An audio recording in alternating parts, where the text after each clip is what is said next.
Okay, people, what is good? I hope you're having a great day wherever you're at on this lovely Friday. Since you're here and you're looking fantastic, I'm gonna need you to hit the like button, the subscribe button, and come in this motherfucker with a great energy and a smile on your face. Thank you. Okay, so I got 3 growth stocks. I'm gonna tell you about what I think about them. I've been tracking them for a while. One of them I'm actually invested in myself, but I decided to spice it up and kind of give you at least 2 that you haven't heard of in a while, or I haven't talked about too much on this channel. So let's get started. The first stock is ticker symbol DWAC. Now, DWAC, as you see, is around $81, but I want to tell you some news about it. This is the new SPAC that is taking Donald Trump's media company public. And his social media company, for those of you who don't know, is called Truth Social. They are right now in court with the SEC right now, but I got some crazy news about that. And just to point out, if you look at all the other major indexes in the last 2 months, they're down, but DWAC is actually up 47%.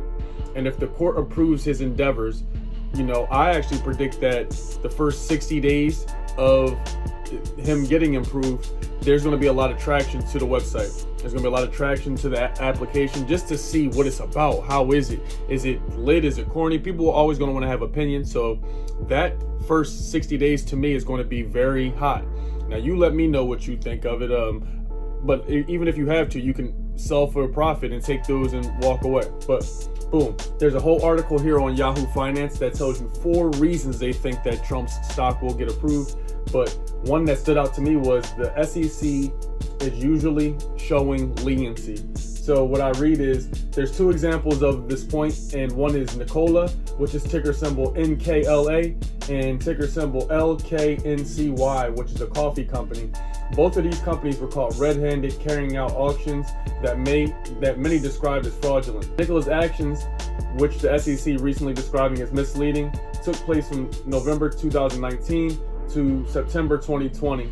Yet the settlement was just announced last month, and the company's penalty was about $125 million. Meanwhile, Lucan's fraud was exposed in early 2020 and settled in December of that year. Under the settlement, it agreed to permanent injunctions and a $180 million penalty.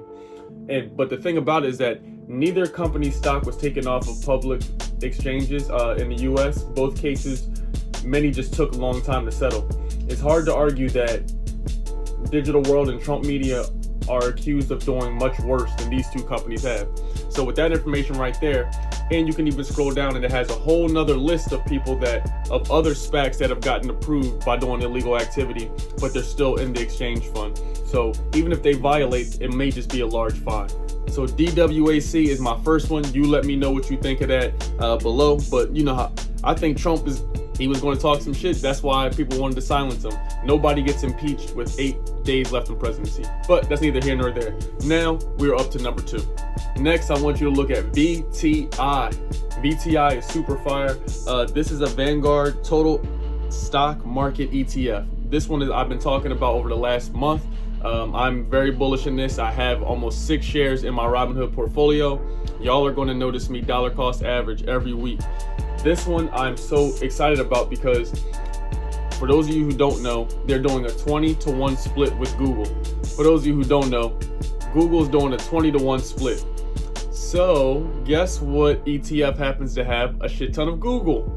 When you scroll down to VTI, you'll see that the top positions are Apple, Microsoft, Amazon, and then we have Google, Alphabet Class A, and then we have Alphabet Class C. So this is huge. There are some other ETFs we'll talk about soon that have it, but we'll be able to benefit from this when you get VTI, because not only do you get the Google and benefit off of that, most times when a split of a company of this magnitude happens, oftentimes very soon after, the stock then shoots back up to the price that it is currently.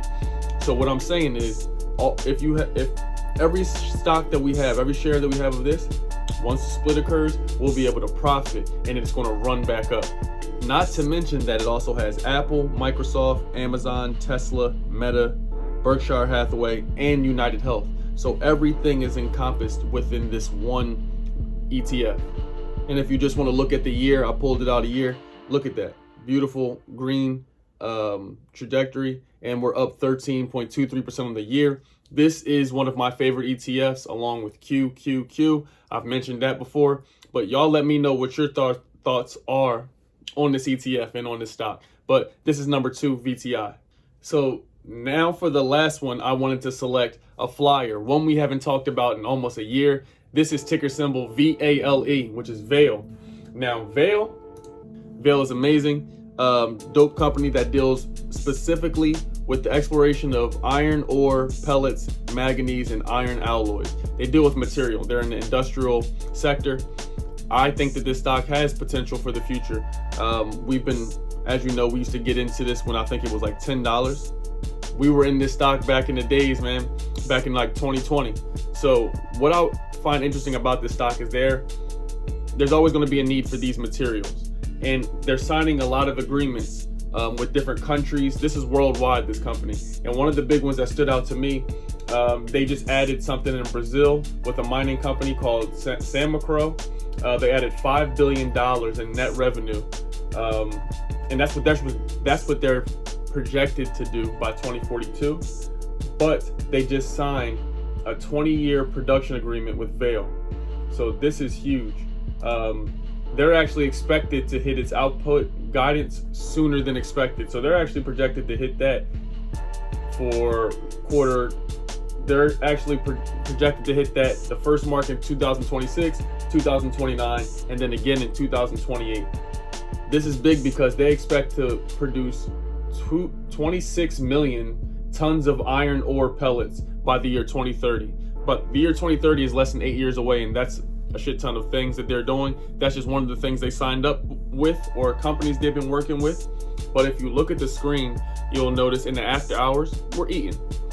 On the week, 3%. On the month, you'll see 18%. 3 months, 38%. This stock has been surging. So I like the stock, but again, these are growth stocks if you decide to just retail and invest only. I prefer ETF way. The ETF way, if you want to get also in addition, you know, a PSEC, CSWC, Apple, Tesla. I get it, Nvidia, I get it, something like that. But for the most part, listen to me. I tried to outperform the S&P. We did it for about 8 or 9 months. That last 3 months was miserable, was no bueno. But these 3 are growth stocks. You let me know what you think of them below.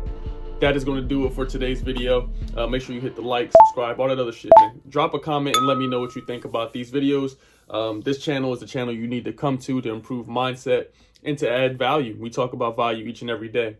Money, mindset, motivation, all that shit. So I love you. Until next time, stay lit, stay awesome, stay healthy. You did.